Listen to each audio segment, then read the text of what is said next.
नमस्कार शेतकरी बांधवांनो, एमटेक ऑल टीव्ही या यूट्यूब चॅनलवरती तुमचं पुन्हा एकदा स्वागत आहे।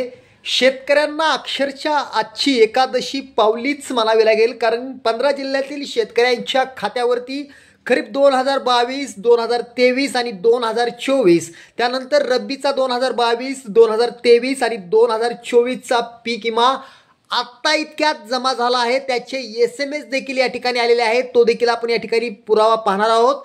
त्याचबरोबर कृषी मंत्री नेमकं त्यांनी काय म्हटलेलं आहे ते देखील आपण लाईव्ह पाहणार आहोत। पण त्याआधी 15 जिल्हे नेमके कोणते आहेत असेच व्हिडिओ पाहण्यासाठी चॅनलवर नवीन असाल तर चॅनलला सबस्क्राइब करा।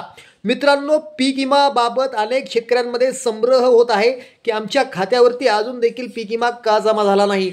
तर त्याच शेतकऱ्यांना या ठिकाणी सांगावंसं वाटतंय की थेट आत्तापासून तुमच्या खात्यावरती पीक विमा आलाय का ते चेक करा, कारण काही तांत्रिक कारणामुळे देखील SMS येत नाहीत। कारण स्वतः वैयक्तिक माझा पीक विमा आलेला आहे, मात्र अजून देखील मला त्याचा SMS आलेला नाही आहे। मात्र ज्यावेळेस मी फोन पे वरती चेक केला असता पीक विमा पडल्याचं मला त्या ठिकाणी दिसून आलेलं आहे।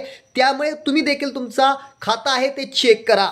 तर मित्रांनो, तो कोणत्या 15 जिल्ह्यातील शेतकऱ्यांना हा पीक विमा वितरित व्हायला आता सुरुवात झालेली आहे ते 15 जिल्हे आपण या ठिकाणी पाहतोय। तर मित्रांनो, यामध्ये आहे बीड, लातूर, त्यानंतर सांगली, सातारा, अहिल्यानगर, नाशिक, छत्रपती संभाजीनगर, धाराशिव, परभणी, नांदेड, त्यानंतर मित्रांनो वाशिम, धुळे, वर्धा, त्यानंतर मित्रांनो नंदुरबार, त्यानंतर ठाणे, पालघर, सिंधुदुर्ग या जिल्ह्यांचा समावेश आहे। या जिल्ह्यातील शेतकऱ्यांच्या खात्यावरती अक्षरशः पीक विमा जमा व्हायला आता सुरुवात झालेली आहे। धन्यवाद।